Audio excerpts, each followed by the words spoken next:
world divides us, yet we are connected more than ever through technology. Disasters strike and millions are aware within minutes. Action is taken across the world. We are unified. We make change. Something happens, we react. Hello and welcome to React News. My name is Mikey and today I'll be talking to you about a very important cause, the use of service dogs. Service dogs can be used to work with people who use wheelchairs or have balance issues, autism, seizures, low blood sugar, or psychiatric disabilities. They help these people by retrieving objects that the person can't reach, opening and closing doors, turning lights on and off, barking to the call for help, leading others to the person in need, and many other tasks. Labrador Retrievers, German Shepherds, and Golden Retrievers make good service dogs. In 1990, Congress found that there are over 43 million Americans with disabilities, meaning that there are about 387,000 service dogs across the U.S., and that number keeps growing. Service dogs are especially important to our veterans because many of them suffer from PTSD, post-traumatic stress disorder, TBI, traumatic brain injury, or physical disabilities, for which there are no cures. 30% of Vietnam veterans and 20% of Iraq/Afghanistan war veterans since 2001 are diagnosed with PTSD and TBI. From this we can see why service dogs are so important. There is a great organization that we have worked with for this cause called Paws for Vets. Paws for Vets was founded in 2010 and has two major goals: to rehabilitate shelter dogs who would otherwise be put down and provide veterans with the help and care they need and deserve. This means that Paws for Vets saves 2 lives in 1. Let's now go to Carlos, who is currently interviewing Kelsey, who works with this organization. Let's see what she has to say. Thanks for coming, Kelsey. Thank you for having me. What does this organization do to help the veterans that served our country? Well, Paws for People has developed its own branch called Paws for Vets, which is what we're talking about today. So we place tons of service dogs each year with our veterans from the Army, from the Marines, from the Navy. We love helping them because they've done so much for our country, and we just want to give back to them and help them after they've done so much. What inspired you to get involved with Paws for Vets? Well, service has always been an extremely important part of my life.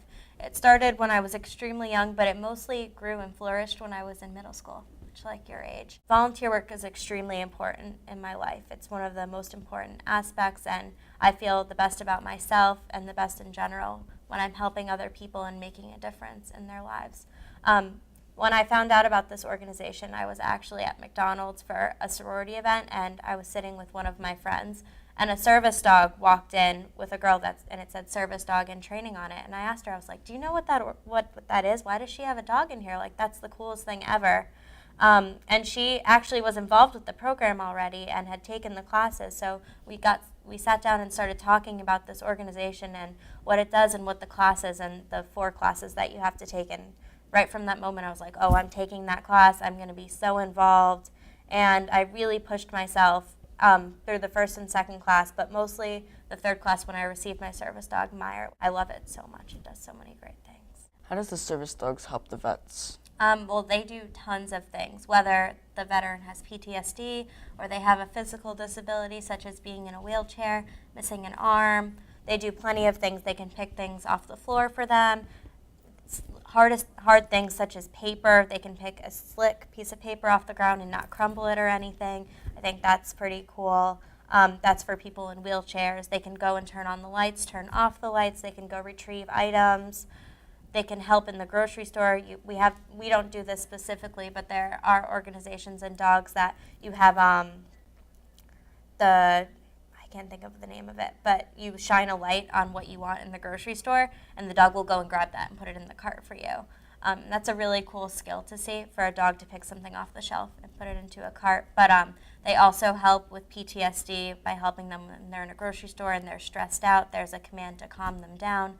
And then there's also commands for letting them know when there are people behind them, and also to find the nearest exit. How do you train the dogs to do their job? Well, there are many different ways to train dogs, but we mostly use positive reinforcement, which is basically you're giving rewards for them doing the right trick, and you're not punishing when they do the incorrect trick. So if you're trying to teach a dog to sit, you would tell them to sit and use a luring command, which is you pull the treat around to where you want them to do. So if you want them to spin, you turn the treat this way. If you want them to sit, you put it in front of their nose and push it down, and they'll go into a sit position. And then you reward every time they do it correctly.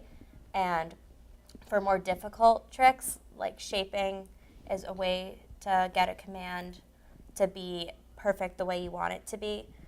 We actually use a heart as an example for that. We want it to be a perfect heart and not like mess ups and everything. So it takes a really long time for that to happen. But basically, if you want a dog to go retrieve something, you train them to retrieve it, and then you basically train them to drop it there or whatever, and then you train them to put their legs up and hold it over you, and then you train them again to drop it in your lap. So that's shaping it. It's like 3 different commands in one. So it takes a lot longer to shape that end part of the command. It's a lot easier to just train a dog to go retrieve things. So it takes a lot of time and a lot of practice, but it's worth it in the end. What have you learned with your time from Paws for Vets? I've learned a ton of things. I actually didn't really know much about service dogs when I started out, but my knowledge on service dogs has grown tremendously, and also training dogs in general, and also just being with dogs and knowing their behavior and knowing how to handle them and their emotions and everything. You learn a lot of stuff. You learn a lot about people with disabilities and the different disabilities people can have. And also, you really learn about the hardships that these people go through because of these disabilities and these issues that they're having in their life. We have them come and speak, and you really see like, wow, these dogs are really helping these people. And it just makes me even more passionate to help more in the future. Thank you, Kelsey. We learned so much. Thank you, Carlos, and thanks to Kelsey as well. It was really interesting to see how she started in middle school. What Kelsey and other countless volunteers do through organizations like Paws for Vets is changing lives, both human and canine.